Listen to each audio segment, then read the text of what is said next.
deux sont sortis il y a exactement 100 ans de l'esprit d'Albert Einstein.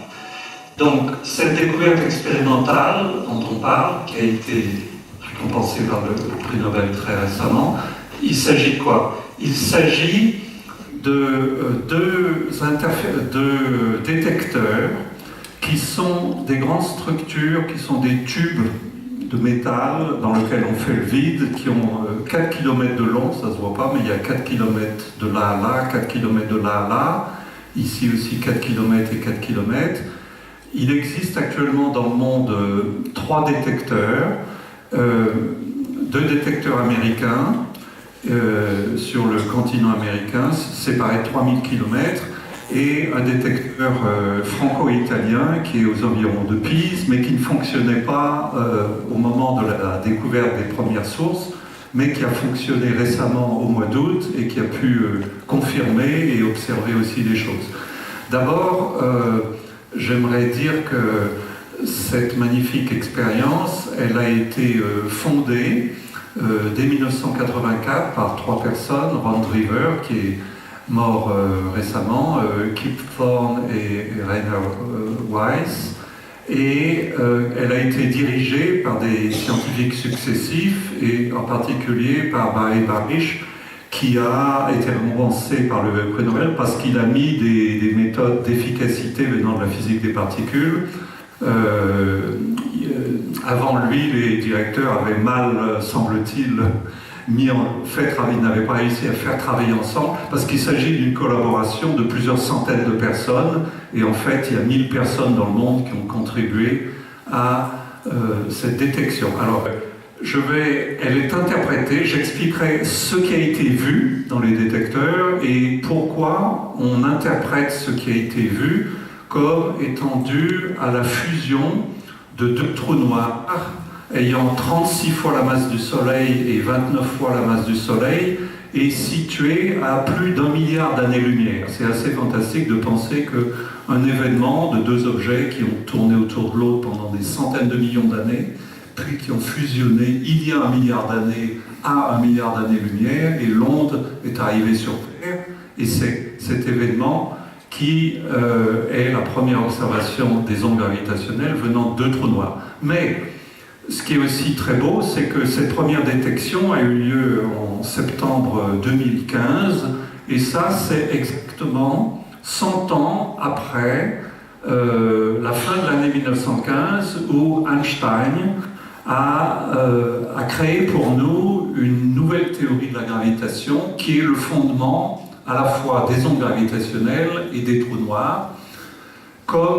Donc c'est Einstein qui a écrit, ici c'est les équations qu'Einstein a écrites, c'est vraiment l'article, vous voyez, original d'Einstein, Die Feldgleichungen der Gravitation, c'était les équations de champ de la gravitation, et il a envoyé les épreuves de son premier article à un collègue allemand.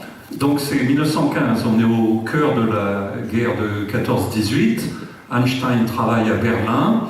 Il est pacifiste et lui ne participe en rien à l'effort de guerre, mais il est entouré de gens qui participent à l'effort de guerre, y compris ce collègue qui est en fait officier sur le front de l'Est, qui était assez calme. Et donc ça lui a donné l'occasion de regarder les équations d'Einstein et d'en trouver la première solution exacte que je décrirai, que l'on interprète aujourd'hui comme trou noir. Donc si on regardait naïvement les faits, on pourrait dire « Ah, en 1915, il y a exactement 100 ans, on a trouvé à la fois la gravitation einsteinienne, les ondes gravitationnelles et les trous noirs. En fait, la théorie des ondes gravitationnelles a été initiée juste quelques mois plus tard par Einstein en 1916 et améliorée en 1918. Donc, n'ayez pas peur, je ne vais pas rentrer dans les détails techniques, mais j'aimerais juste vous dire que la théorie d'Einstein se place dans un certain cadre conceptuel qui change complètement ce qui était avant, et que ce cadre conceptuel contient en particulier la notion d'espace-temps,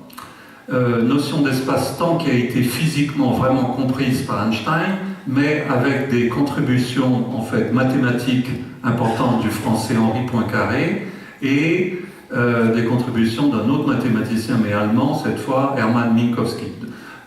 L'espace-temps, c'est pas quelque chose de compliqué, ça consiste à dire la chose suivante.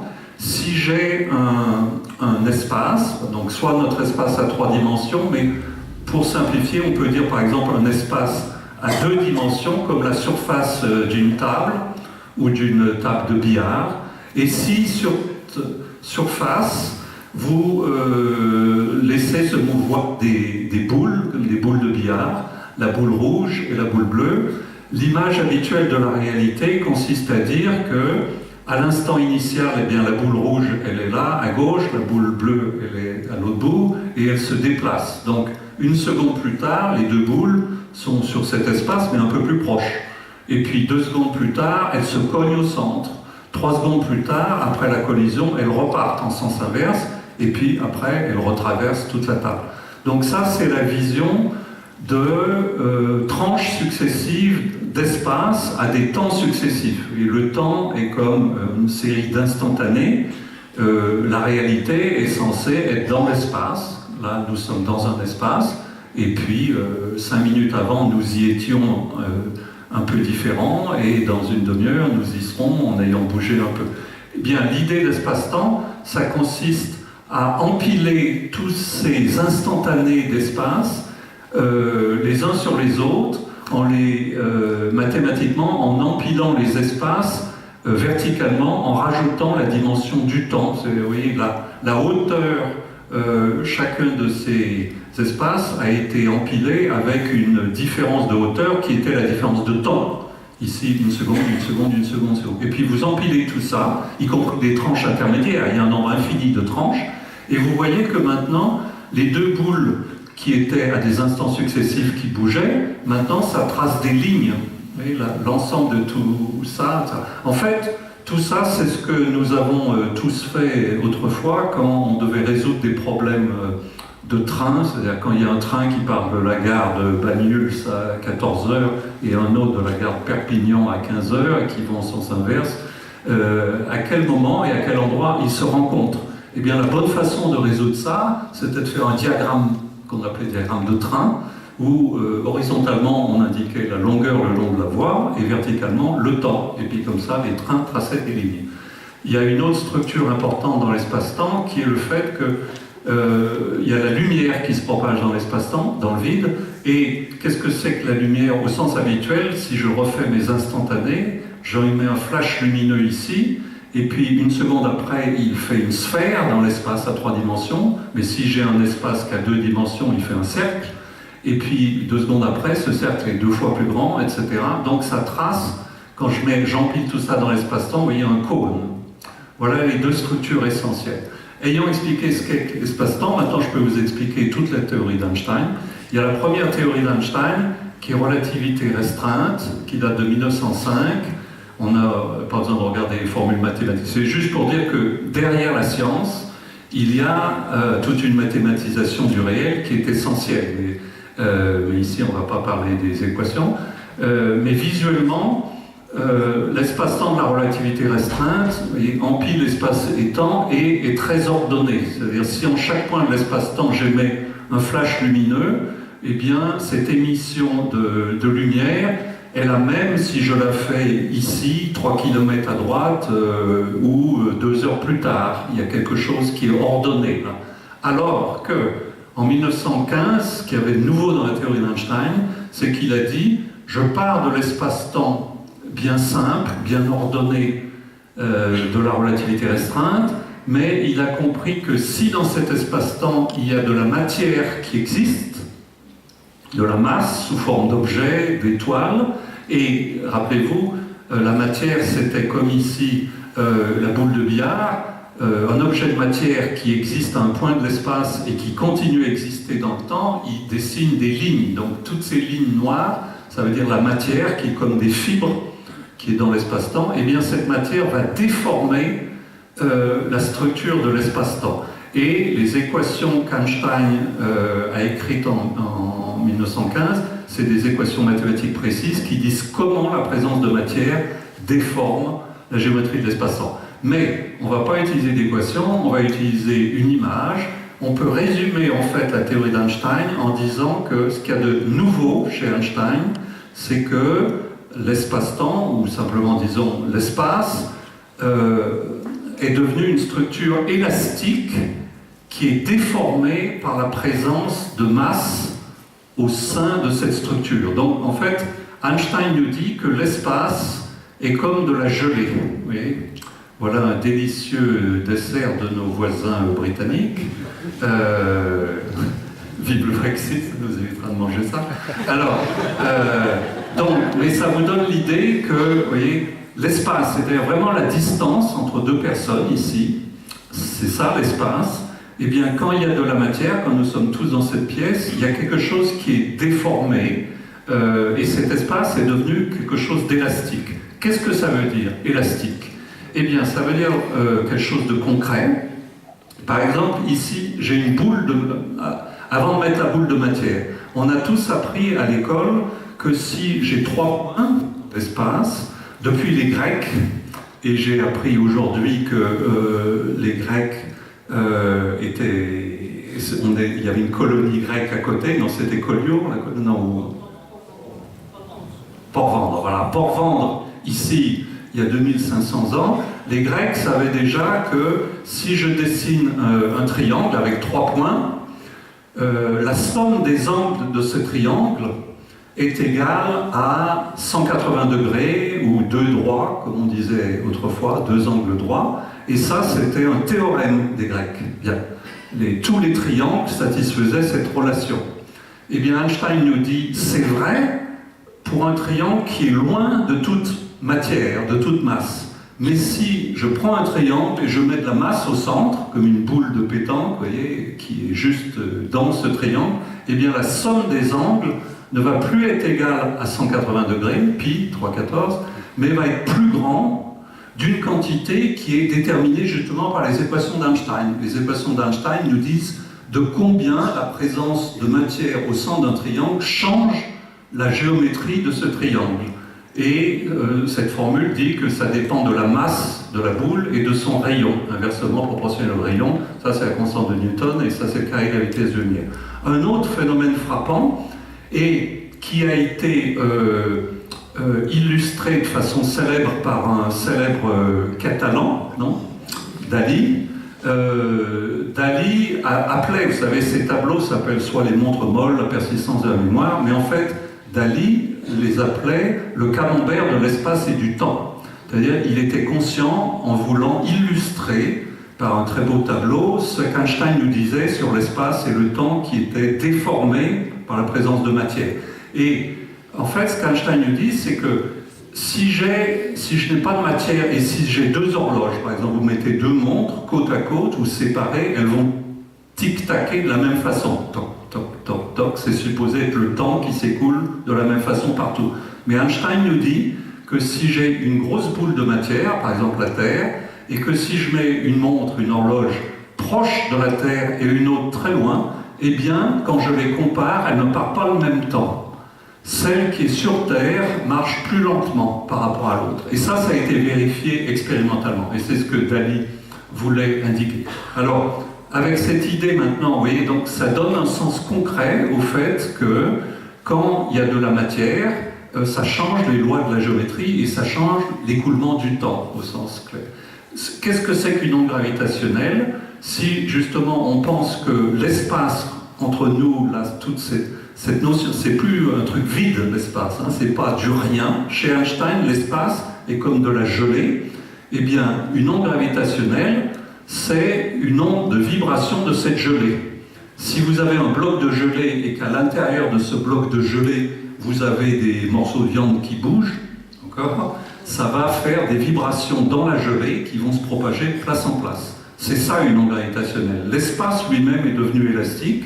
Quand 2 objets bougent, ça fait bouger l'espace là où sont les objets et ça se propage sous forme d'ondes très loin. Voilà. Vous avez 2 objets qui bougent, ils déforment l'espace et tout ça part à l'infini dans toutes les directions à la vitesse de la lumière.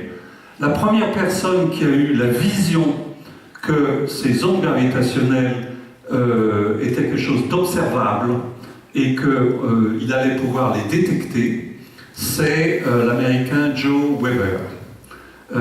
Il a même annoncé les avoir détectés. Là, il a été un peu trop optimiste, mais il a été le premier à concevoir c'est possible de les détecter. Je conçois des détecteurs. Il a même été le premier à dire on peut utiliser des interféromètres, ce qui a marché pour les détecter, pour le faire. Et ce qu'il a compris, c'est que quand j'ai deux objets qui bougent quelque part, loin, donc ça déforme la gelée espace, tout l'espace est déformé, cette déformation se propage. Et quand elle arrive dans cette pièce, par exemple, un événement très lointain crée une onde, qu'est-ce qui se passe? Eh bien, vous voyez, l'effet d'une onde gravitationnelle, c'est que si elle arrive perpendiculaire à un corps, elle a tendance à l'étirer dans une dimension et à l'écraser dans l'autre pendant une demi-période, puis dans l'autre demi-période, il l'écrase dans le sens où il l'étirait et l'étire dans l'autre. Donc ça, c'est des, vous voyez, étirement, écrasement, et ça se propage à la vitesse de la lumière. Bien, ça c'était le côté ondes gravitationnelles. J'ai dit les ondes gravitationnelles qui ont été détectées viennent de deux trous noirs. Alors parlons rapidement de l'histoire accidentée des trous noirs. J'ai dit qu'en décembre 1915, Schwarzschild avait écrit une solution mathématique qu'aujourd'hui on appelle trou noir. Mais en fait, personne n'a compris que c'était un trou noir pendant 60 ans, ce qui est étonnant. Enfin, c'est pas étonnant parce qu'en fait c'est un concept très subtil, ce qu'est vraiment un trou noir, et donc cette solution mathématique est restée comme une solution mathématique, mais pas un objet physique interprété comme trou noir. Il est aussi amusant de remarquer que Schwarzschild, son inventeur, son nom veut dire bouclier noir en allemand, Schwarzschild. Donc c'est assez frappant que le trou noir ait été inventé par monsieur Bouclier Noir. La première personne qui a initié l'idée que ces objets mathématiques allaient exister dans la nature, c'est Oppenheimer, en fait. En 1939, juste avant, vous savez, Oppenheimer, juste avant qu'il devienne le chef de l'effort Manhattan, sur la bombe atomique américaine, a eu cette idée, qui n'a pas développé d'ailleurs, et que personne n'a développé pendant 30 ans non plus. C'est-à-dire, il a eu une idée importante, mais finalement, ce n'est qu'à la fin des années 60, et donc plus de 50 ans après le concept initial, par les travaux de beaucoup de gens, que on a commencé à comprendre le trou noir. Alors, qu'est-ce que c'est qu'un trou noir? En général, on a tendance à donner une définition vulgarisée qui contient du vrai, mais qui est, à mon avis, un peu trop naïve et trop vulgarisée. C'est la suivante. Si vous êtes près d'un corps massif comme sur Terre, et si vous... oui, je pense ça risque pas de se casser au moins. Et si vous jetez un objet vers le haut, qu'est-ce qui se passe? Il retombe. Si vous le jetez encore plus fort, il va plus haut, mais il retombe. Mais en fait, assez facilement, si vous prenez la théorie de Newton de la gravitation, vous vous rendez compte que si vous le lancez suffisamment vite, il ne va pas retomber. C'est ce qu'on appelle la vitesse de libération, c'est comme ça que les fusées arrivent à sortir du champ terrestre. Donc, tout objet qui a une certaine masse et un certain rayon a une certaine vitesse dite de libération, telle que si quelque chose est jeté avec cette vitesse, il ne retombera pas. Et si vous dites, mais quelle doit être la masse et le rayon pour que si je lance un objet à la vitesse de la lumière vers le haut, il retombe tout juste ou il ne retombe pas, eh bien, ça définit un certain rayon, ça définit si le rayon de l'objet est plus petit que cette quantité qui est faite avec la masse de l'objet et le carré de la vitesse de la lumière, vous vous diriez que la lumière émise va pas réussir à aller à l'infini, elle va sortir, etc. C'est une première définition du trou noir, c'est un objet suffisamment compact tel que la lumière n'en sort pas. Mais en fait, c'est pas la vraie définition. Si, ça revient. La vraie définition, c'est la suivante. On ne va pas rentrer dans les détails, mais c'est juste pour dire que la vraie définition d'un trou noir, c'est une déformation. Voilà. J'ai dit que chez Einstein, l'espace était comme de la gelée qui était déformée par la présence de matière. Eh bien, dans la théorie d'Einstein, si j'ai une étoile qui déforme l'espace et cette étoile s'effondre sur elle-même, elle va s'effondrer, elle va tendre vers un rayon de plus en plus petit et elle va introduire une déformation tellement grande de l'espace, de la gelée, que cette gelée va être déchirée. Vous voyez, la gelée, c'est comme tout objet élastique. Si vous tirez trop fort sur un objet élastique, ça casse. Et en fait, dans un trou noir, il se passe deux choses. À l'intérieur du trou noir, qui est cette zone-là, il n'y a plus ni espace ni temps. C'est en ce sens-là que l'espace-temps, la toile gelée espace, a été déchirée et qu'il n'y a plus d'espace ni temps. Donc c'est un concept très violent. Mais heureusement, cette partie du trou noir qui est cachée à l'intérieur, et elle est entourée d'une bulle qui est la vraie définition pratique du trou noir, c'est que c'est une bulle de lumière qui essaye de partir du trou noir, c'est-à-dire vous faites un flash lumineux, vous voyez, vous partez du centre de l'objet, vous émettez un flash lumineux dans toutes les directions. En général, ce flash lumineux va partir, par définition, à la vitesse de la lumière. Eh bien, dans un trou noir, quand une étoile s'est effondrée, l'espace est devenu tellement déformé qu'il est comme un fluide qui s'écoule, et il s'écoule plus vite que la lumière n'arrive à en sortir, et donc il y a une bulle de lumière qui fait du surplace. C'est un peu comme si vous aviez, si dans une baignoire, vous ouvrez la bombe de fond, l'eau va s'écouler par le trou de la baignoire, et si vous avez un insecte, par exemple, je suppose que vous n'avez pas des cafards dans votre baignoire, mais supposons qu'il y a un insecte sur la surface de l'eau qui essaye de sortir là où l'eau s'écoule. Mais si l'insecte va à la même vitesse que l'eau s'écoule vers l'intérieur, il court à toute vitesse, mais il fait du surplace. Eh bien, la vraie définition d'un trou noir, c'est ça. C'est une bulle de lumière qui essaye de sortir du trou noir à la vitesse de lumière, mais elle fait du surplace. Bien. Alors, maintenant, vous savez tous ce qu'est un trou noir. Maintenant, vous en mettez deux ensemble. Voilà. Et vous vous posez la question, qu'est-ce qui va se passer? Eh bien, évidemment, c'est un problème un peu compliqué, parce que un trou noir, c'est tout de même un objet compliqué. Il a fallu du temps pour comprendre comment faire. Mais en première approximation, en fait, un trou noir vu de l'extérieur, c'est comme si c'était une étoile ordinaire, c'est comme une masse qui attire les masses qui sont autour. Et donc, deux trous noirs vont tourner l'un autour de l'autre, ils s'attirent l'un l'autre, et comme j'ai dit, comme ils bougent, ils déforment la gelée espace autour d'eux, et donc ils vont émettre des ondes gravitationnelles qui partent dans toutes les directions. Et en physique, tout objet, toute structure comme une onde, et c'est Einstein le premier qui l'a démontré en 1918, elle contient de l'énergie. Et donc, si les deux objets perdent de l'énergie, il faut, comme l'énergie en physique est conservée, pour des lois générales, il faut que quelqu'un paye cette énergie. Et le bilan d'énergie doit être tel que c'est l'énergie des deux objets l'un par rapport à l'autre, du système des deux objets, qui doit diminuer pour compenser la perte d'énergie à l'infini.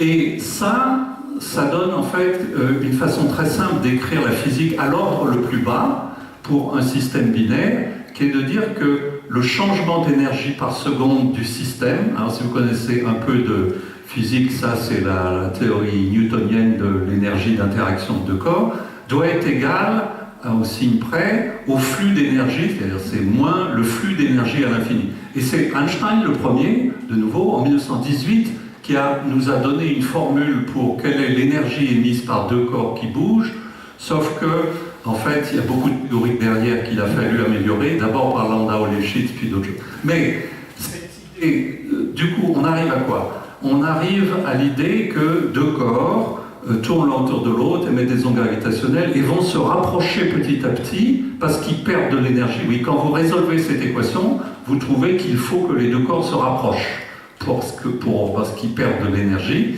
Et pendant longtemps, les gens, par exemple, il existe un traité de physique où on disait en exercice, calculer de combien de millimètres vont se rapprocher les deux objets en 100 ans, etc. Et le but de cet exercice était de conclure, c'est tellement petit que ça n'a aucun intérêt. Mais le premier qui a compris que ça avait un intérêt, c'est Freeman Dyson, en fait, qui est pour d'autres raisons un célèbre physicien, en 1963, Freeman Dyson a compris que si on résout le problème de ces deux objets qui se rapprochent, pendant très longtemps, il ne se passe pas grand-chose parce qu'ils bougent un tout petit peu plus vite, ils émettent des ondes gravitationnelles, bon. Mais si vous attendez, ils vont se rapprocher, se rapprocher, se rapprocher, se rapprocher, et à la fin, ils vont tourner très vite l'un autour de l'autre, et donc, dans la dernière dixième de seconde, il va y avoir des ondes gravitationnelles extrêmement intenses, et comme Freeman Dyson lui-même l'a écrit, il va y avoir un flash d'ondes gravitationnelles d'une intensité inimaginable. Voilà. Donc c'est lui, Freeman Dyson, qui a en fait eu la vision que deux trous noirs, trous noirs où il parlait d'étoiles à neutrons, mais c'est la même chose pour ça. Mais en même temps, vous voyez que ça donne un défi parce que vous démontrez ça en utilisant les formules les plus simples données par Einstein en 1918. Mais vous vous rendez compte que quand les deux objets se rapprochent de plus en plus, la physique devient beaucoup plus compliquée et il faut utiliser toute la puissance des équations d'Einstein. Donc en fait, il a fallu 30 ans de calcul théorique pour arriver à obtenir quelle est la forme de l'onde gravitationnelle émise par deux trous noirs qui fusionnent. Et en fait, le premier calcul a été obtenu par une méthode que nous avons obtenue en France avec divers collaborateurs. Et voilà la forme de l'onde gravitationnelle. Donc une onde gravitationnelle, pendant longtemps, ça ressemble juste à quelque chose qui oscille, un sinus. Ça veut dire que les objets tournent et qu'ils émettent une onde qui bouge comme ça. Mais là, vous voyez, les deux objets, dans cette partie-là, fusionnent. Et après la fusion, cette méthode donnait aussi quel est le signal de fusion grâce à des travaux faits par un Indien en 1970. Je regrette d'ailleurs que le comité Nobel ait oublié de citer dans son texte au moins le premier qui a découvert les modes de vibration des trous noirs, Vijayeshvara, qui est mort récemment. Alors, ah oui, est-ce que ça marche? C'est censé marcher au sol. On va peut-être cliquer dessus pour que ça marche. Ah, ça ne marche plus. Anne-Marie. Ça marchait tout à l'heure, oui.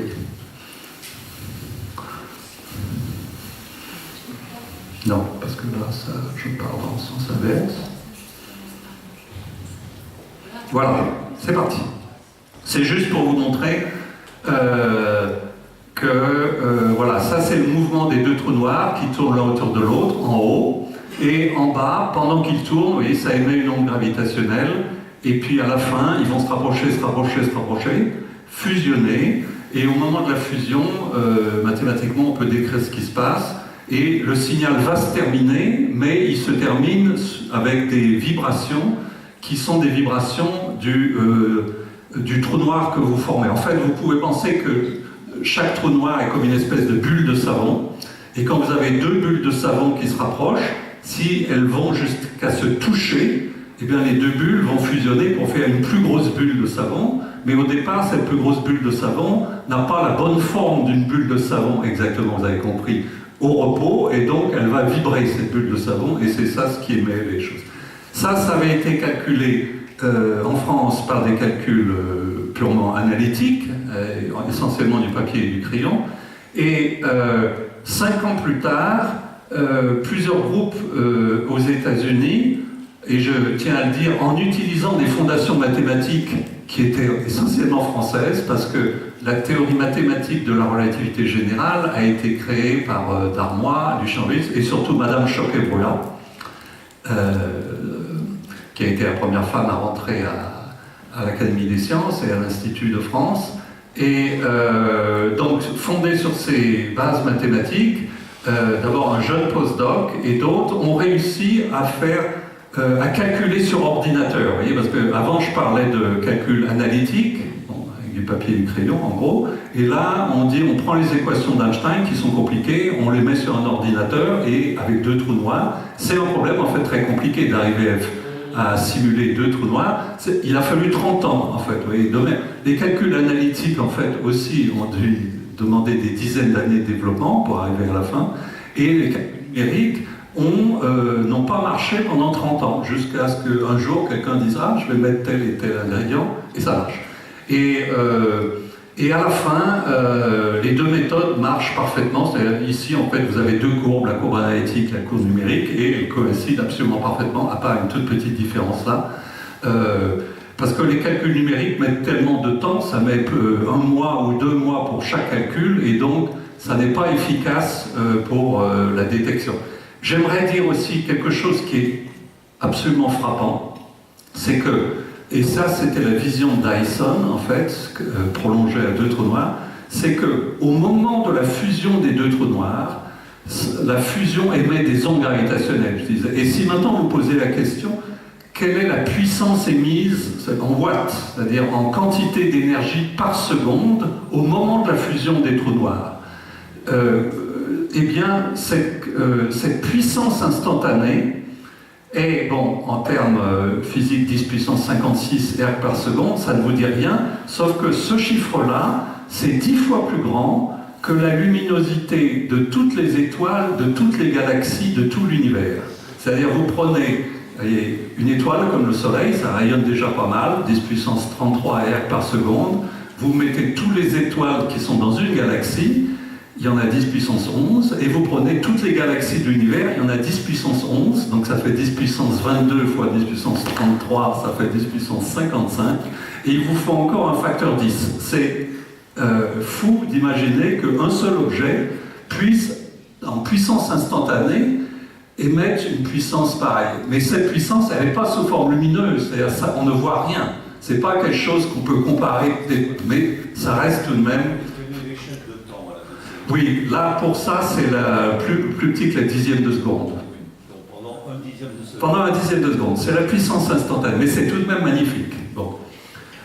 Cela dit, intégré, c'est-à-dire la quantité d'énergie par A, vaut 3 masses solaires, avec E égale mc2, ce qui est 100 fois plus que ce que le Soleil produira dans toute son existence. Donc même puissance intégrée n'est pas...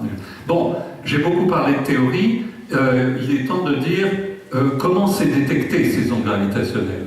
Le concept fondamental, c'est que, donc j'ai dit, une onde gravitationnelle change l'espace. Changer l'espace, ça veut dire changer les distances. Hein. La notion d'espace veut dire entre deux objets, il y a une distance. Quand une onde gravitationnelle passe, elle va changer les distances entre ce point-là et ce point-là, et ce point-là et ce point-là. Et pour mesurer des changements de distance, la méthode la plus précise, en fait, qui a été inventée par l'Américain Albert Michelson en 1880 ou même 1878, ça consiste, ça s'appelle interféromètre, mais ça consiste à faire circuler de la lumière entre des miroirs et à recombiner cette lumière.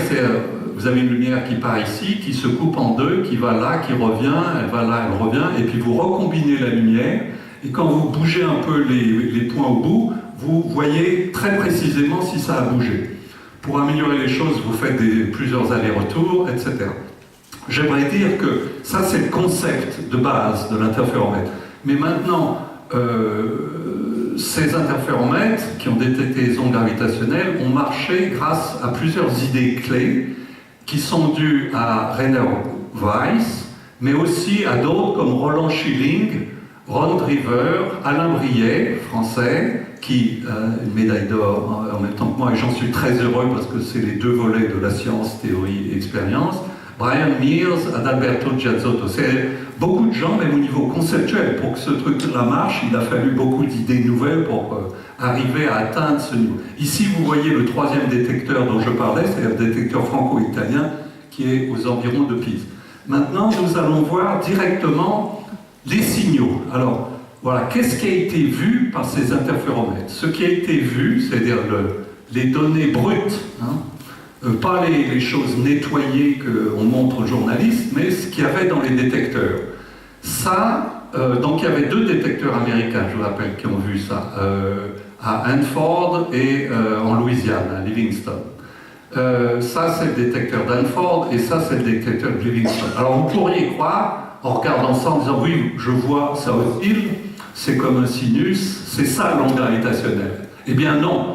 Parce que si vous regardez bien, il y a l'amplitude de cette onde. L'amplitude de cette onde, ici, que l'on voit, c'est 10-18. Or, la vraie onde gravitationnelle qui passait à ce moment-là, elle valait 10-21, c'est-à-dire 1000 fois plus petite. Autrement dit, il y a bien une onde gravitationnelle ici, mais vous voyez, elle est 1000 fois plus petite que ce que vous voyez là, donc vous ne la voyez absolument pas. Ce que vous voyez ici, c'est du bruit.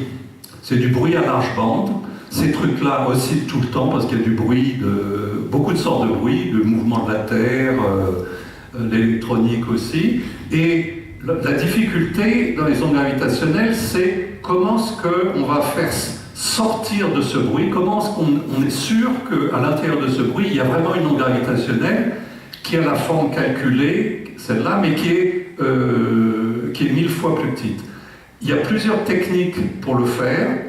Celle qui donne le rapport signal sur bruit plus grand, c'est-à-dire 24, qui donne la certitude que c'est ça, et qui permet de mesurer les masses et les spins de ces objets, c'est les méthodes dites de filtre adapté. Ça consiste c'est très simple à comprendre en fait. Si vous cherchiez une aiguille dans une botte de foin, et on vous dit, il y a une aiguille dans cette grosse botte de foin, mais on ne vous dit pas cette aiguille, quelle taille est là, quelle forme de quel métal est là, ben vous aurez beaucoup plus de mal à la trouver que si on vous dit, il y a une aiguille, mais je vais vous donner très précisément sa forme, de quel métal elle est fait, ça vous aide beaucoup à la trouver. Eh bien, c'est comme ça, une fois que vous connaissez le signal, vous pouvez le sortir. Et en fait, la façon dont ça a été fait, cette méthode de match filtering, c'est que les Américains avaient préparé et c'est mon ancienne étudiante avec qui j'avais démarré ça, Alessandra Buonanno, en fait, qui avait calculé 200 000 copies possibles de signaux gravitationnels. Pourquoi 200 000 ? Parce que vous ne connaissez pas les masses des deux trous noirs, ni de quelle quantité ils tournent sur eux-mêmes. Donc il faut essayer tous les paramètres, les calculer tous, pour avoir un catalogue de tous les filtres possibles. Et après, vous faites la convolution et vous voyez la réponse. Voilà. C'est comme ça que ça a été fait, et c'est comme ça que dans 4 signaux, on a pu mesurer les masses. Donc aujourd'hui, il y a 4 événements, c'est-à-dire 4 ondes gravitationnelles qui ont été observés et qui sont dus, tous les 4, à la fusion de 2 trous noirs. Tous ces objets, oui, l'unité, je vais peut-être expliquer ça, quand il y a marqué ici 410 MPC, ça veut dire 410 mégaparsecs. Un parsec vaut 3,25 fois année-lumière, donc ça veut dire 1,5 milliard d'années-lumière. Donc vous avez des choses, vous voyez, qui sont entre 1,5 milliard et 3 milliards d'années-lumière. Pourquoi on considère la partie d'oscillation rapide et de période de variable plutôt que la première partie avant d'oscillation plus régulière? Justement, c'est là le point que je veux dire, c'est que je vais l'expliquer sous cette forme-là.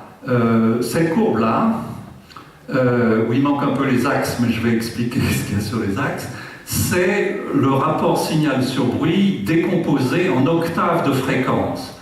Donc en fait, ici, il y a 50 Hz, qui est la partie du signal par là. Voilà. Ici, on est vers 50 Hz, puis les choses vont plus vite, et la fusion est vers 200 Hz. Bien. Donc, ce graphique représente combien de signal vient de 50 Hz, de 60 Hz, de 100 Hz, de 200 Hz. D'accord. Et Albert, justement, dit à juste titre le point que j'avais dit, c'est que la majorité du signal, vous voyez, il y a une bosse ici. Ça veut dire qu'en fait, la majorité du signal vient de la partie ici, qui est quand les deux objets étaient relativement éloignés et s'approchaient l'un de l'autre comme ça. Et cette partie-là, ici, c'est une représentation qui a été filtrée, c'est-à-dire pour montrer qu'il y avait une onde gravitationnelle et qu'il y avait l'onde gravitationnelle, y compris du merger, la collaboration LIGO-Virgo a dit, voyez, je peux, en supprimant les basses fréquences, en supprimant du bruit, voir le merger, ce qui est vrai. C'est-à-dire, on voit que l'onde gravitationnelle est là, au merger, même si on n'utilisait pas toute la théorie de comment elle a été faite. C'est vrai d'un point de vue. Mais si on pose la question, mais quel est le rapport signal sur bruit qui est là? Il est cette partie-là, c'est-à-dire qu'il vaut 7 au lieu de 24. Autrement dit, la majorité du signal, effectivement, n'est pas visible si on fait juste un filtre bête, ça, à basse fréquence et haute fréquence. Pour voir le signal complet et en extraire les masses, il faut toute la théorie, et ça, on le sait a posteriori. Et ça, c'est surtout vrai d'ailleurs pour les autres. En fait, par exemple, celui-là, il est impossible de voir le signal est toujours perdu dans le bruit. Très bien. Et en fait, il y a eu 4 signaux détectés, mais le plus fort est le premier. Là, ils ont eu une merveilleuse chance, c'est que le jour où le détecteur marchait, quelques jours après, est arrivé un signal qui était, et depuis 2 ans, c'est le plus grand signal jamais observé. C'est-à-dire, c'était plus proche que les autres. Bon, ça peut arriver, hein, je veux dire. Les autres, vous voyez, sont plus loin, et ont des masses plutôt plus faibles, en général. On sort celui-là, mais il est plus loin. Donc, ça a été le plus beau signal observé. Maintenant, regardons un peu vers le futur. Donc, on a vu aujourd'hui 4 coalescences de trous noirs binaires. Quel futur les ondes gravitationnelles vont nous donner? D'abord, on s'attend à voir les objets dont parlait tout le monde, à commencer par Freeman Dyson avant, puisqu'on n'était pas sûr qu'il exista des trous noirs binaires. On sait qu'il existe des trous noirs dans notre galaxie, mais qui sont seuls avec une étoile ordinaire. C'était très difficile de ça, et personne ne croyait qu'on allait voir beaucoup de coalescences des trous noirs binaires. En revanche, on sait depuis la découverte des pulsars binaires, qui sont des objets faits de 2 étoiles à neutrons, on savait combien il y en avait, et là on pouvait estimer à quelle distance on devrait voir ça, et donc on s'attendait à voir des étoiles à neutrons, une coalescence d'étoiles à neutrons. Pour le moment, on n'en a pas entendu parler de façon publiée, mais je vous engage le 16 octobre à écouter à la radio au cas où on fasse une annonce qui dirait, la rumeur dit, que Virgo a contribué à la première détection de coalescence conditionnelle, aurait détecté la première détection avec les Américains, avec en plus, parce que vous voyez, quand vous avez 2 trous noirs qui fusionnent, ça émet une quantité fantastique d'énergie sous forme d'onde gravitationnelle. Mais même si vous étiez à côté, que vous regardiez, 2 trous noirs, par définition, c'est noir, et 2 trous noirs, c'est toujours noir, aussi noir que noir, et quand ça tourne, ça a beau émettre une quantité fantastique d'énergie, c'est noir, vous ne voyez rien, alors que quand vous avez 2 étoiles à neutrons qui fusionnent, ça c'est de la matière, c'est des neutrons, ça va créer des réactions violentes, nucléaires et autres, ça va émettre des rayons gamma, des rayons X, des neutrinos, et donc, écoutez la télévision pour savoir si on n'a pas vu, à l'occasion de cet événement, un événement électromagnétique comme un gamma-ray burst en même temps, ce qui va être le début d'une nouvelle astronomie. Voilà. Ça va être pour le 16 octobre, espérons. Voir en même temps les ondes. Oui, et les ondes électromagnétiques créées par cet événement-là. C'est ça qui va être nouveau. Ça arrivera un jour. J'aimerais dire que la plupart des gens, et même je m'avais discuté avec Barry Barish, il m'a dit qu'il n'avait jamais cru qu'on puisse détecter, que LIGO puisse détecter des trous noirs comme ça aussi gros. Personne ne savait qu'il existait des trous noirs de 30 fois la masse du Soleil, en fait. Dans notre galaxie, les plus grands trous noirs observés ont 15 fois la masse du Soleil. Donc c'était une surprise, tout ça. Une vraie découverte observationnelle nouvelle. Et en fait, elle avait été prédite par des Polonais, Beczynski, Boulik et d'autres, avaient dit en faisant des calculs d'astrophysique, si, on prédit que les premières sources que devrait voir LIGO, c'est des gros trous noirs de 30 à 80 masses solaires qui vont fusionner. Eh bien, ils avaient raison. Et si on utilise...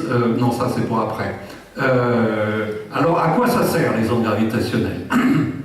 Comme on dit, bon, c'est une phrase standard, c'est une nouvelle fenêtre sur l'univers. C'est en fait un événement aussi important que ce qui s'est passé il y a 400 ans, quand Galilée, vous savez, Galilée, qui était un génie de la physique, a aussi entendu parler qu'en Hollande, des gens regardaient à travers 2 lentilles et voyaient mieux de loin. D'accord. Mais en Hollande, les gens utilisaient ça pour s'amuser à regarder les gens dans la rue, des choses comme ça. Galilée a dit non, je vais diriger ma lunette vers le ciel et il a découvert des choses complètement nouvelles. C'est-à-dire un nouvel instrument d'observation lui a permis de découvrir les taches du Soleil, les satellites de Jupiter, ça a été que la Lune était différente de la Terre, etc.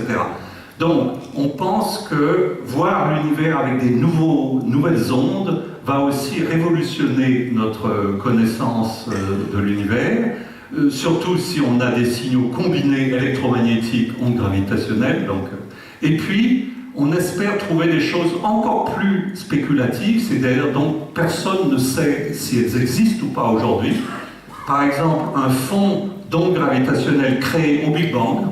Est-ce que le Big Bang, qui était un moment où l'espace était en mouvement rapide et il se passait des tas de choses, a émis suffisamment d'ondes gravitationnelles pour qu'il en reste quelque chose? Il y a aussi des idées, et j'ai travaillé là-dessus avec Alex Vilkin, en montrant que s'il y a des cordes cosmiques qui existent, eh bien ça va émettre des bouffées d'ondes gravitationnelles dirigées que l'on devrait voir. Dans le futur, ici, j'ai dit, il y a actuellement 3 détecteurs dans le monde, 2 détecteurs américains, LIGO, et un détecteur Virgo. Au fait, ces 3 détecteurs ont arrêté d'observer à la fin août. Ce qui peut paraître bizarre, puisque les premières observations de Virgo ont été obtenues juste en août. Donc vous direz, ils devraient continuer. Non, la raison pour laquelle ils ont décidé d'arrêter, c'est parce qu'ils ne veulent pas continuer à avoir, vous voyez, une source tous les mois ou tous les 2 mois. C'est pas très intéressant, sachant que s'ils améliorent la sensibilité d'un facteur 2 ou 3, et ils visent une amélioration d'un facteur 3, eh bien, si vous améliorez la sensibilité des détecteurs d'un facteur 3, vous voyez 3 fois plus loin dans l'univers, okay, parce que ça décroît comme l'inverse de la distance. Mais si vous voyez 3 fois plus loin, ça vous donne accès à un volume d'univers qui est 3 au cube plus loin, hein, par les lois de la géométrie, ce qui veut dire 27 fois. Donc disons 30, et donc au lieu de voir un trou noir tous les mois, vous en verrez un tous les jours. Et donc il va y avoir une explosion de choses à voir. Et les étoiles à neutrons, si on en voit une tous les 6 mois, là on va en voir une, vous voyez, 30 fois plus, etc. Bien, donc dans 1 an et demi, en gros, les détecteurs américains et européens, on espère que Virgo sera au rendez-vous amélioré, vont observer beaucoup d'objets de ce type-là.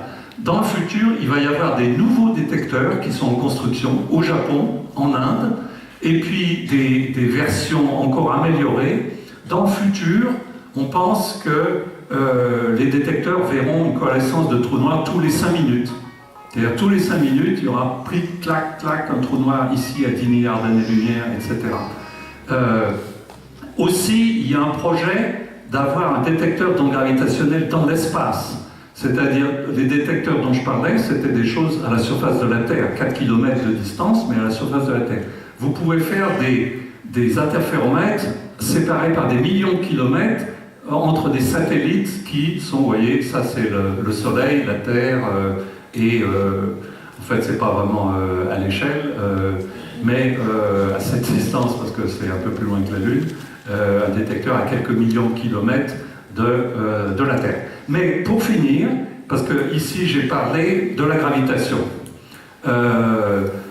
de la théorie d'Einstein, j'aimerais élargir un peu le débat en vous rappelant que la physique du XXe siècle a été fondée sur la compréhension de la physique que contient 3 constantes fondamentales.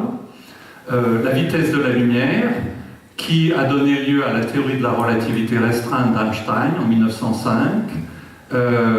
Bon, j'ai parlé de la constante de Newton de gravitation qui a donné lieu à la théorie de la relativité générale de 1915, mais une autre constante essentielle de la physique, c'est la constante qui mesure le monde quantique, la constante dite de Planck, parce qu'elle a été découverte pour la première fois par Max Planck en 1900, même si en fait le vrai sens physique profond de la constante de la physique quantique a été prouvé par Einstein en 1905-1906, puis 1916, 1917, 1924. Le grand pionnier de la physique quantique. Si jamais vous voulez en savoir plus sur la physique quantique, je vous conseille une bande dessinée qui s'appelle Le mystère du monde quantique, pour tout le monde. Les autres contributeurs importants de la physique quantique, c'est Louis de Broglie, Heisenberg et Schrödinger.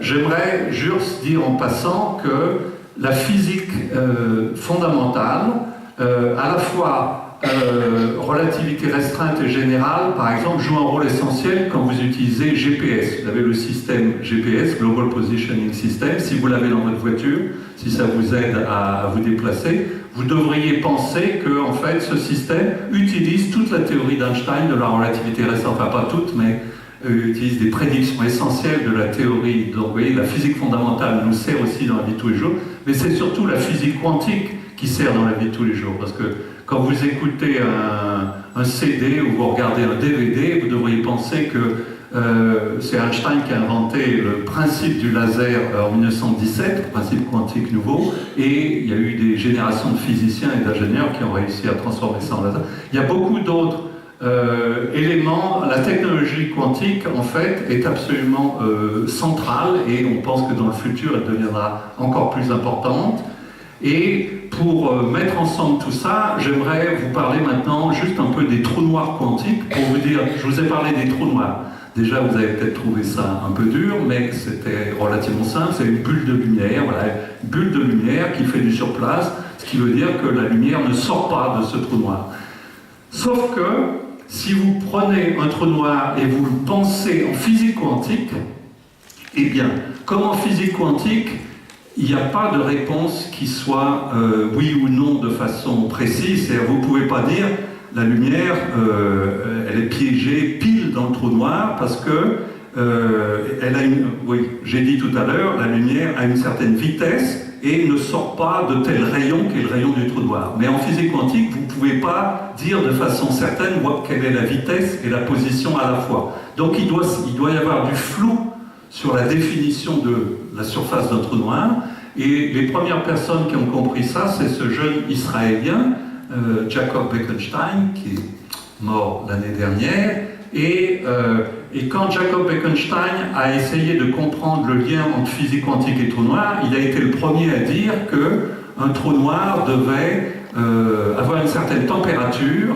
et devait contenir aussi une certaine quantité d'informations, enfin, une certaine entropie ou absence d'information, c'est-à-dire l'idée de Bekenstein, c'est que si vous prenez quelque chose qui a de l'information au sens habituel, par exemple la mémoire d'un ordinateur, et si vous le faites tomber dans un trou noir, ou si vous prenez un livre, un livre ça contient une certaine quantité d'informations, et vous le faites tomber dans un trou noir, comme rien ne peut sortir du trou noir, vous avez perdu de l'information.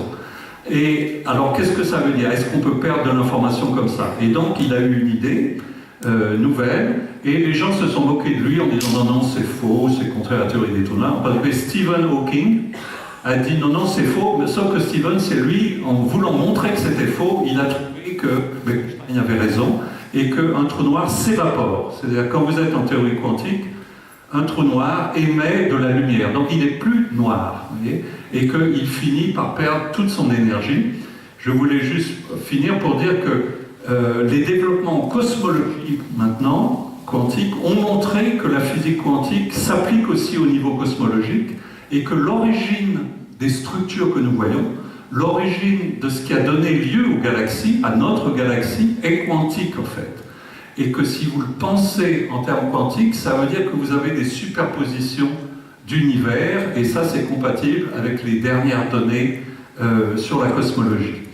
Pour finir, les conclusions, c'est que, en résumant, donc, grâce à ces observations qui maintenant ont été faites à la fois par LIGO, les Américains, et Virgo, l'Europe, on a vu pour la première fois, effectivement, la gelée espace vibrer, on a vu ces vibrations de l'espace passer sur Terre.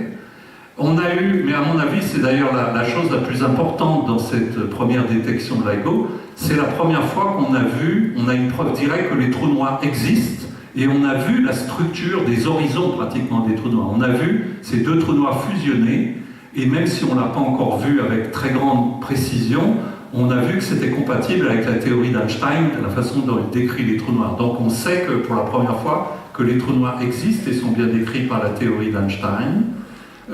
Ces découvertes expérimentales ont été tout à fait crucialement aidés par des développements théoriques dans lesquels la France a joué un rôle central. Je voulais juste vous rappeler donc que la physique fondamentale avance à la fois grâce aux découvertes expérimentales et aux recherches théoriques. Par exemple, ce que je disais là sur les trous noirs quantiques, ça n'est pas quelque chose qui est observé. Et à l'heure actuelle, on n'a pas d'espoir de tester si un trou noir s'évapore par phénomène quantique. Le phénomène est trop petit. Mais au niveau conceptuel, c'est ce qu'on appelle des expériences de pensée, et c'est ça qui est un des moteurs pour la physique théorique moderne, de penser les trous noirs comme objets quantiques. Et pour finir, j'aimerais parler d'une chose qui m'inquiète, qui est bien connue depuis 1959. Vous savez, cet écrivain anglo-saxon avait écrit un livre sur les deux cultures pour dire qu'il y a eu un chiasme. À l'époque d'Einstein, en fait, par exemple, quand Einstein est venu à Paris en 1921, il y avait des discussions entre Einstein et Bergson, entre Einstein et les philosophes. Et le grand écrivain Marcel Proust suivait la visite d'Einstein, s'intéressait à la théorie d'Einstein. J'ai déjà cité les célèbres tableaux de Dali. On voit que Dali s'intéressait aux concepts d'Einstein, c'est intéressant artistiquement, etc. Les cultures humanistes, littéraires et artistiques n'étaient pas séparées de la culture scientifique. Mais à partir de la fin des années 50, en fait, il y a eu un chiasme croissant, une séparation de plus en plus grande, et il faut essayer de réagir contre ça. D'ailleurs, cette association contribue de façon importante à ça, et se rappeler cette phrase de Schrödinger, que la science doit toujours être considérée comme un élément constitutif de l'humanisme. Et une autre phrase d'Einstein aussi, où il reprochait, parce qu'on a tendance à dire, bon, la science, elle existe et elle a des applications. Non, mais Einstein poussait ses amis à prendre au sérieux ce que disait la science, c'est-à-dire pas juste de dire la science c'est des équations, mais par exemple quand l'espace-temps, j'ai parlé au début de l'espace-temps, en fait, si vous prenez au sérieux ce qu'est l'espace-temps à 4 dimensions, ça vous oblige à dire que la notion habituelle de temps, au sens du passage du temps, l'idée que le temps s'écoule, que le passé n'existe plus, que le futur étant pointillé n'existe pas encore, qu'il y a cette espèce de mystérieux présent qui s'écoule, eh bien, Einstein nous dit c'est une illusion. Et ça, c'est une leçon philosophique de la science, et je pense qu'il est important de garder à l'esprit aussi la nature philosophique du message scientifique. Voilà. Merci pour votre attention.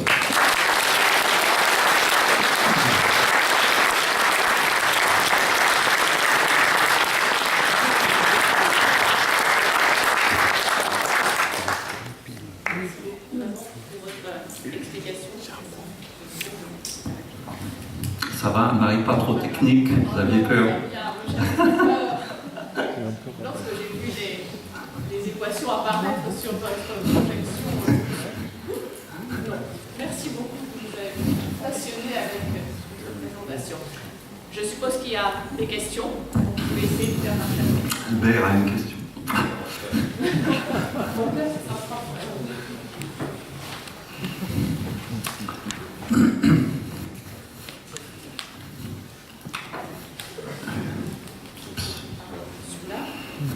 Pas de micro. Des questions? Oui.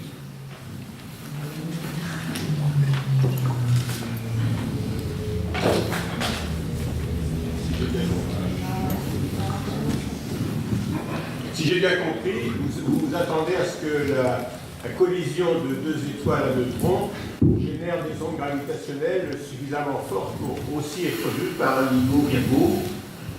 Oui. Qu'est-ce qui vous fait dire ça?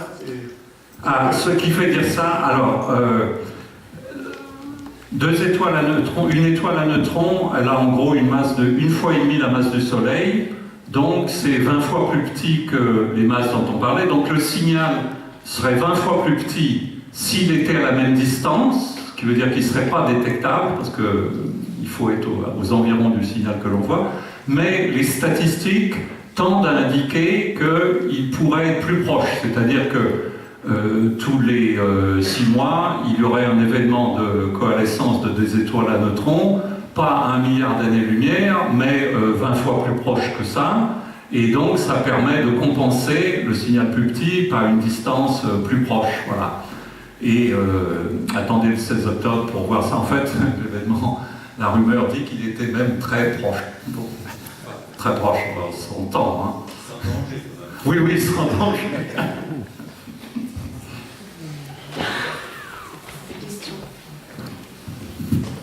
Oui, on parle avec tout ça des déformations de l'espace-temps. Oui. Donc en 4e dimension.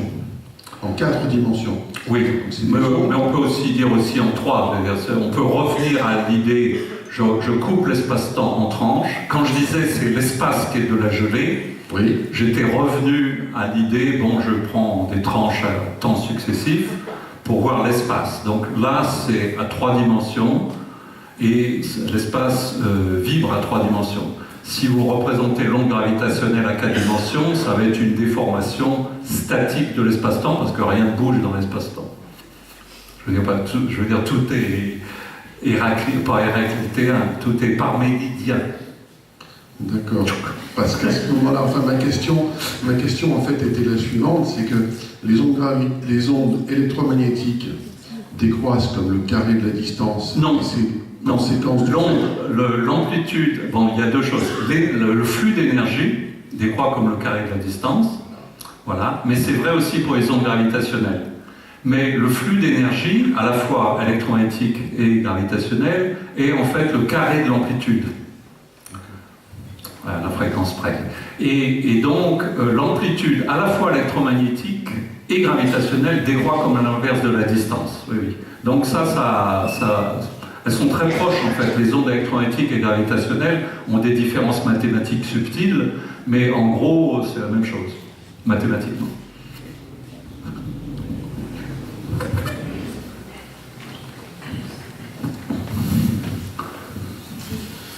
Merci pour la présentation. Question que je me posais, est-ce que vous pensez que les ondes gravitationnelles qui résultent principalement de l'interaction de la matière pourraient expliquer, puisque ça ouvre une fenêtre à une nouvelle astronomie, hein, comme vous avez dit, est-ce que ça pourrait expliquer, nous faire comprendre en fait la composition de l'univers, puisqu'on ne sait pas après 75% de quoi est composé l'univers, est-ce que ça pourrait nous permettre d'expliquer des choses comme la matière noire, l'énergie noire, ou pas du tout? Pas du tout, parce que y a déjà une limite à la fraction. Par exemple, l'énergie noire, c'est le fait que 70% du contenu énergétique par centimètre cube de l'univers est sous une forme d'énergie noire.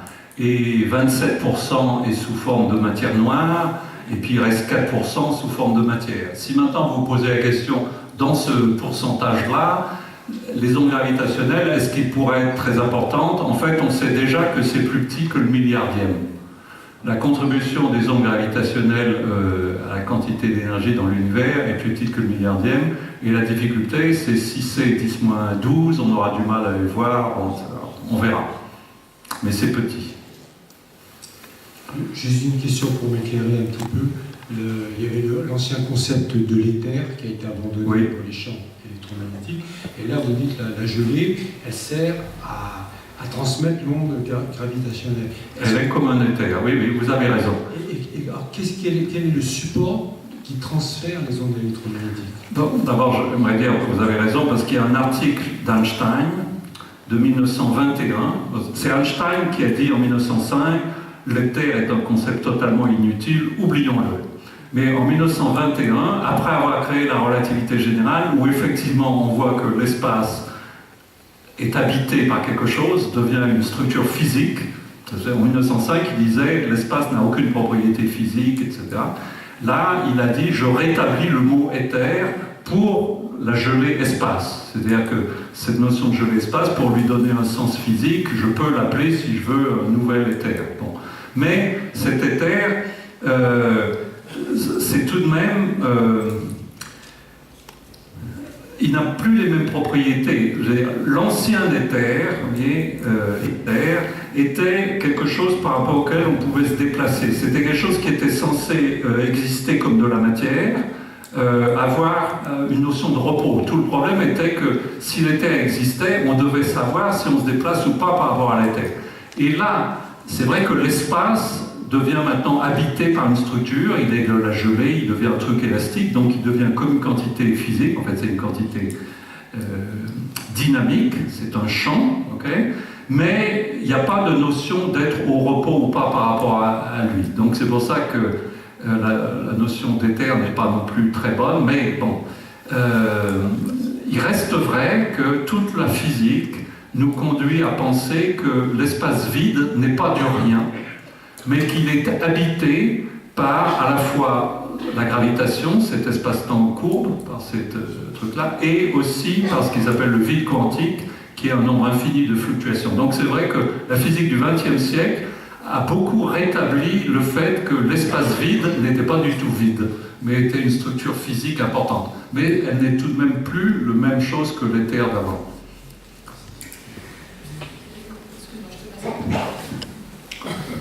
Oui, merci de votre intervention.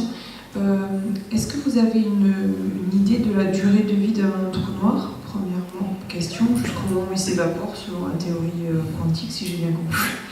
Et la deuxième question, c'était si on est en mesure aujourd'hui de percevoir des événements qui ont lieu il y a des milliards d'années, puisque le temps qui nous parvienne depuis par la vitesse de la lumière, est-ce qu'il y a des études sur l'état dans lequel pourrait être l'univers si distant aujourd'hui, maintenant, c'est-à-dire au temps T, ce qu'on percevra dans des milliards d'années finalement? Est-ce qu'on a une idée de l'évolution de ce système? Des systèmes qui ont émis ou pouvez-vous répéter la deuxième? Je vais répondre à la première question d'abord. Pour l'évaporation quantique des trous noirs, tout dépend de la masse du trou noir. Si vous avez un trou noir tel qu'on sait, tel que ceux qui existent, c'est-à-dire 10 fois la masse du Soleil, 30 fois la masse du Soleil, leur temps d'évaporation quantique est énorme par rapport à l'âge de l'univers. Je ne sais plus, c'est assez facile de calculer la chose, mais je vais vous donner une chose. Pour qu'il y ait un trou noir qui se soit évaporé pendant l'âge de l'univers, il faudrait qu'il ait la masse seulement d'une montagne comme le Mont Blanc ou des choses comme ça. Donc une masse infiniment petite par rapport à la masse du Soleil. Donc ça, c'est négligeable. Mais alors, votre deuxième question, pouvez-vous la reformuler? C'était les phénomènes qu'on est en train d'observer aujourd'hui, oui. sont des phénomènes qui ont lieu il y a des milliards d'années. Oui. On est d'accord, le temps qui nous parviennent, oui. par la vitesse de la lumière. Donc c'est question de trou noir ou d'explosion d'étoiles. Est-ce qu'on a une idée de si cette fréquence, cette abondance existe encore aujourd'hui? C'est ça, évolue au cours du temps ou... Oui. Alors, en fait, les phénomènes qui ont été observés, là on dit milliards d'années-lumière, ça a l'air d'être très vieux. Mais à l'échelle de l'univers, qui est né, j'aime pas cette phrase-là, mais qui a un âge attribué de 13 milliards d'années-lumière, c'est petit en fait. C'est la banlieue, pas la banlieue, mais je veux dire, c'est le voisinage relativement proche de notre galaxie. Et l'évolution de l'univers entre cet événement-là et aujourd'hui, c'est une évolution relativement proche. Il faut remonter à quelque chose comme 8 milliards d'années-lumière pour qu'il y ait eu des explosions, je veux dire un très grand nombre de formations d'étoiles. L'univers était très différent à quelque chose qui s'appelle un redshift de 2, alors que là le redshift vaut 0,1, ce qui est beaucoup plus proche.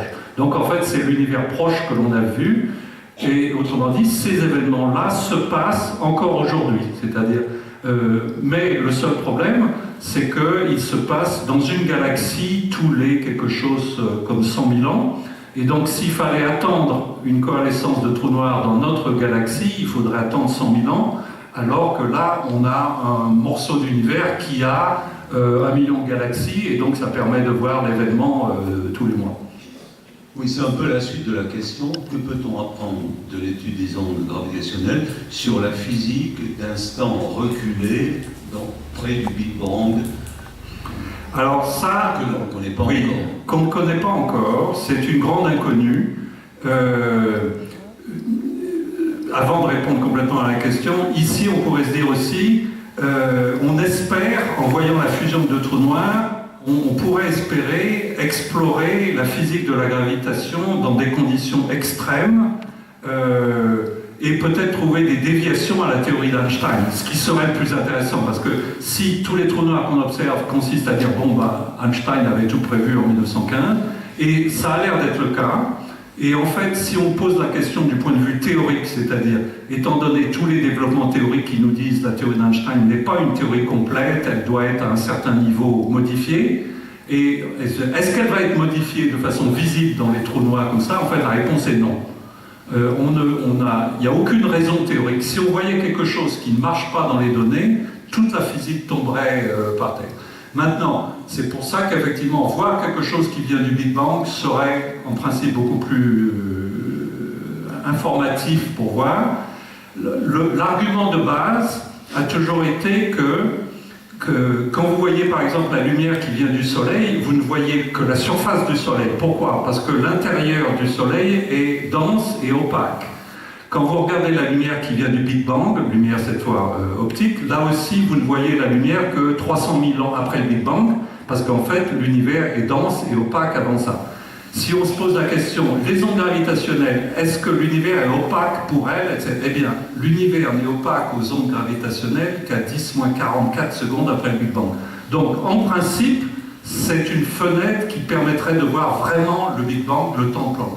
Mais, y a-t-il un signal qu'on peut voir? En fait, il n'y a aucune théorie qui dit un signal qui soit sûrement observable par LIGO Virgo. Il va peut-être falloir attendre, ou alors on aura de la chance, c'est-à-dire avoir un signal plus grand que ce que les théories actuelles prédisent. Justement, c'est l'occasion de trouver du nouveau là.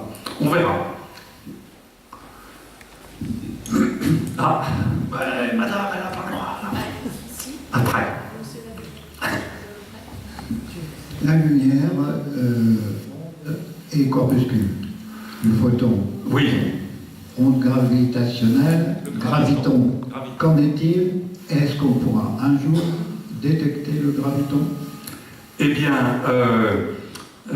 notre ami Freeman Dyson a écrit plusieurs articles récemment pour essayer de prouver que non. C'est-à-dire qu'il est strictement impossible de détecter un graviton. En fait, c'est pas clair qu'il ait apporté une preuve, mais en tout cas, il a montré que si vous essayez de prendre un super interféromètre pour descendre au niveau de voir un graviton, ça ne marche pas. Donc, en tout cas, technologiquement, il a raison, c'est-à-dire à l'échelle de pas mal d'années, il est impossible de penser que l'humanité puisse dire qu'elle voit un graviton. Bon, cela dit, on peut voir en cosmologie des effets qui sont liés à la quantification de la gravitation et qui sont donc d'origine, qui sont des gravitons, mais dans des états plus complexes qu'un seul graviton vu par un détecteur. Oui, maintenant. Merci pour cette présentation. J'ai une question qui est liée à votre conclusion. Donc, vous disiez qu'en 1921, Einstein et Bergson s'étaient rencontrés. Oui. Est-ce qu'aujourd'hui, il y a des instances de rencontre entre les spécialistes des sciences humaines et les physiciens? Bon, il y a des contacts dans le monde anglo-saxon. Il y a beaucoup plus de contacts. Je sais que j'ai des amis physiciens, collaborateurs comme Alex Vilenkin qui a discuté avec des philosophes qui s'intéressent. Dans le monde anglo-saxon, il y a une liberté de discussion. Dans le monde français, je sais que chaque fois que j'ai demandé s'il y avait en France des philosophes qui seraient intéressés à voir un peu, soit ils n'étaient pas intéressés, soit ils étaient un peu bloqués dans leur truc, et ça n'a pas donné lieu à un dialogue intéressant jusqu'à présent. Mais je dois tout de même dire que là, à la fin du mois, oui, la semaine du 24 au 29 octobre, à mon institut, l'Institut des hautes études scientifiques, se tiendra un colloque entre philosophie et gravitation quantique. Donc c'est parce qu'il y a une IRC qui a de l'argent pour faire ça. Donc il y a des structures qui existent en France et il y a des philosophes intéressés à dialoguer avec des physiciens.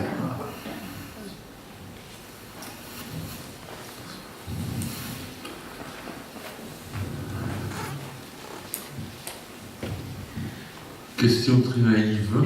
Est-ce que l'on peut penser des applications terrestres, alors je veux dire au niveau de la planète, en matière d'énergie, en matière de télécommunication, en matière de météorologie? Il ne faut pas exclure les choses a priori. J'ai même été engagé, vous savez, quand j'étais jeune étudiant, je rentrais des États-Unis et j'ai fait mon service militaire comme scientifique du contingent dans un service de détection et de communication parce qu'ils savaient que je revenais d'un lieu où on parlait ondes gravitationnelles et l'armée française, qui n'est pas du tout idiote, elle savait que c'était peu probable que les ondes gravitationnelles puissent servir à communiquer avec les sous-marins, parce que la question se posait, est-ce qu'on peut, comme ça passe à travers tout, et que le problème des sous-marins est que l'on peut communiquer par ondes électromagnétiques, est-ce qu'un jour les ondes gravitationnelles, etc. Mais en mettant même les meilleurs ordres de grandeur optimistes, quand on voit tout ce qu'il y a en technologie de production ou de détection aujourd'hui, vraiment, non. On ne peut pas concevoir aujourd'hui d'application directe des ondes gravitationnelles. Mais rappelons-nous que le GPS vient d'un effet de déformation de l'espace-temps. La différence entre le temps d'une horloge atomique là-haut par un satellite et la surface de la Terre, c'est un effet à la 9e décimale, 10-9.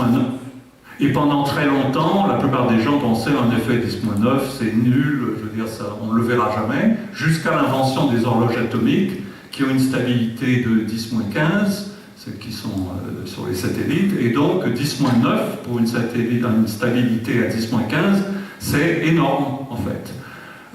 Donc pour le moment, il n'y a pas d'application pratique de ça, mais gardons l'esprit ouvert. Est-ce qu'il y a des tout petits trous noirs, ou est-ce qu'on pourrait dire qu'ils ne peuvent pas être plus petits que...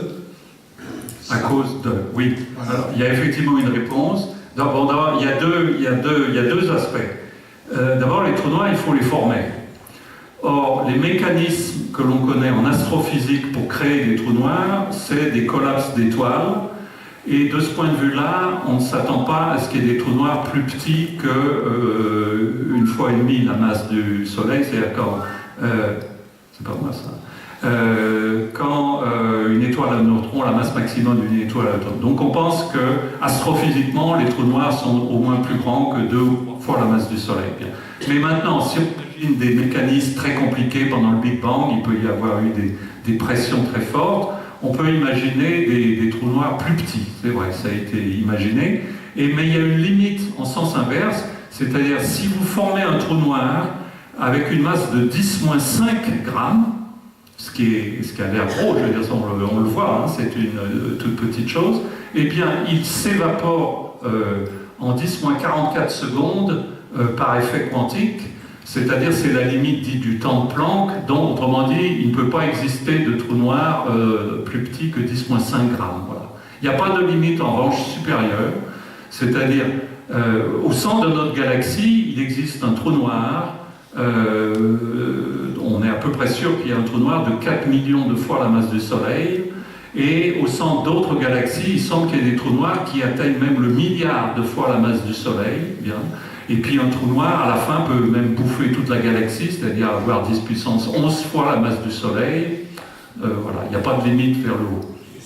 Mais celui qui est au centre d'une galaxie, il a été aussi fait par Nicolas. Alors, en fait, personne ne sait, les mécanismes ne sont pas bien compris. Oui, mais on pense qu'il n'est pas clair s'il a été fait d'abord. On forme des trous noirs de 10 masses solaires en faisant des étoiles qui s'effondrent, et puis ces trous noirs-là s'agrègent dans un cluster dense, et petit à petit, 10 masses solaires plus 10 masses solaires, on va avec nous. Ou est-ce qu'il y a eu une grosse masse de 1 million de masses solaires qui s'est effondrée d'un coup? En fait, c'est un problème mystérieux, astrophysique. Parce que atteindre, vous voyez, de 10 masses solaires à 10 puissance 9 masses solaires, il y a de la marge, et il faut expliquer, on ne sait pas en détail ces choses-là. LIGO peut nous aider à comprendre ça. En fait, il y aura des détecteurs. J'ai oublié de dire qu'il y a aussi, on peut détecter les ondes gravitationnelles par une autre technique, qui est le chronométrage de pulsars, c'est-à-dire en utilisant les pulsars qui sont des objets qui tournent sur eux-mêmes et qui forment des horloges cosmiques très stables. Ils nous envoient des signaux très réguliers, mais s'il y a une onde gravitationnelle qui passe, ça va faire fluctuer les temps d'arrivée des pulsars, et donc ça permet de détecter des ondes gravitationnelles à très basse fréquence. Et ça permet de voir, par exemple, des gros trous noirs d'1 milliard de masses solaires qui tournent l'un autour de l'autre au centre de galaxies. Donc dans le futur, on devrait voir ça et apprendre peut-être des choses sur ces trous noirs au centre des galaxies. Eh bien, s'il n'y a pas de dernière question, alors. Bon, je pose un micro. Sous quelle forme s'évaporent les trous noirs, s'il vous plaît? Ah, matière, bonne question. Ils s'évaporent essentiellement parce que, comme c'est un phénomène quantique, il est plus facile de s'évaporer en émettant des particules à masse nulle que des particules massives, parce que ça coûte cher, une particule massive. Donc il s'évapore sous des formes de particules de masse nulle, ce qui veut dire des photons, parce que cela on est sûr qu'ils existent, et des gravitons. Mais en fait, ils émettent moins de gravitons que de photons. Donc en gros, ça s'évapore surtout pendant très longtemps en émettant de la lumière, en fait, des photons.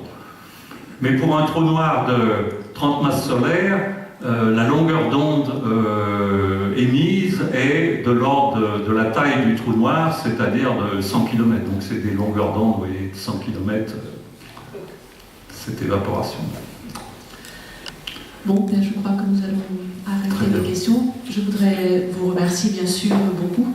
Le laboratoire est très honoré de vous avoir reçu parmi nous, surtout en ce moment où les ondes gravitationnelles ont fait l'actualité. Et je voudrais surtout remercier Albert Fert aussi, qui vous a invité, et c'est grâce à lui que nous vous avons près de nous aujourd'hui.